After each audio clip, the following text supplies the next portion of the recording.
제약 바이오 섹터의 대장주인 셀트리온 움직임 짚어보도록 하겠습니다. 그래도 4거래일 연속 상승하고 있긴 합니다. 물론 상세가 그리 시원하지는 않지만 지난 10월 25일에 기록했던 21만 1,500원을 저점으로 조금씩 반등 나오면서 24만 1,500원, 지금 24만 2천원까지 회복한 모습인데요. 장중엔 24만 5천원까지 올라가는 모습도 확인이 됐습니다. 오늘 잠정 수급으로 기관 외국인도 들어오고 있는데, 자, 셀트리온의 움직임은 어떻게 진단하시나요? 셀트리온은 딱 한마디로 그겁니다. 회복입니다. 충격 이후 회복. 이게 다 전반적인 게 다가 아닐까 생각되고 있고요. 근데 회복이라고 한다면은 솔직히 요즘에 감기 많이 걸리시죠? 예, 감기 걸리시다 보면은 많이 느끼시는데, 약을 먹게 돼도 요즘 감기는 약 먹고 나서 회복하는 속도가 그래도 좀 빠르다고 하더라도 한 일주일은 걸립니다. 그런 상황이라고 하게 되면 말 그대로 몸이 좋아지는 것도 마찬가지겠지만은 한 번에 이게 쭉 그래도 아주 정점일 때보다 좀 좋아졌어 라고 해서 서서히 이제 감기가 떨어지고 기침도 안 하고 콧물도 좀 덜 나고 하는 현상들이 나오게 되죠. 그런 것과 비슷하게 셀트리온도 마찬가지입니다. 이번에 주가가 급하게 하락하다 보니까 감기약 처방을 했죠. 자사주 매입입니다. 그래서 그런 상황이 나오다 보니까 많이 빠진 데서 한 번은 쭉 하고 올라왔다가 그 다음에는 자사주 매입과 함께 시장 분위기를 바라보느라고 서서히 회복되고 있는 국면들이 나오죠. 이런 상황에서 봤었을 때는 일단 가장 중요한 게 이제 셀트리온을 바라보고 있는 그동안 바이오시밀러 3종 세트가 얼만큼 실적을 계속 확보할 것인가, 여기서 이제 가장 큰 초점이 맞춰지는 거죠.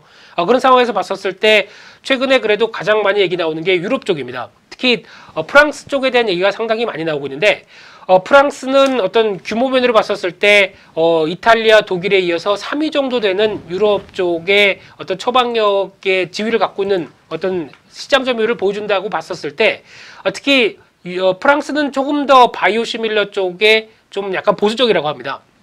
그런 쪽에서 성과를 내고 있다라고 하게 되면 지금 보니까 램시마 같은 경우는 올해 2분기 기준으로 52%대, 그리고 트룩시마는 39%대, 이런 어떤 점유율을 보여준다는 것 자체만으로도 성과가 서서히 나오고 있다는 쪽으로 바라보고 있는 상황들이고요. 그렇게 되면은 시장의 어떤 충격들을 이런 변화로 서서히 좀 움직인다는 쪽으로 봤었을 때, 일단 주가는 아마 중기 저항권역 한 25만 8천 원대 정도, 26만 원대 근접하는 가격대까지 일단은 시도할 가능성이 높습니다. 근데 시도는 하는데 가장 중요한 게 제가 중기 저항은 이런 시장 흐름들 중에서 가장 중요하게 말씀드리죠. 여기서 그동안 갖고 계셨던 분들이 더 중요합니다. 갖고 계셨던 분들이 언제 어디서 빠져나올 수 있을까라고 고민했었을 때 그래도 1차로 액션을 취할 수 있는 가격대는 1차 저항권대입니다. 그러다 보니까 마찬가지로 26만 원대, 지난번에 SK 하이닉스를 말씀드리면서도 언급드렸었죠. SK 하이닉스도 잠깐 말씀드린다고 한다면 지난번 중기 저항권이 7만 3천 원대라고 분명하게 말씀드렸습니다.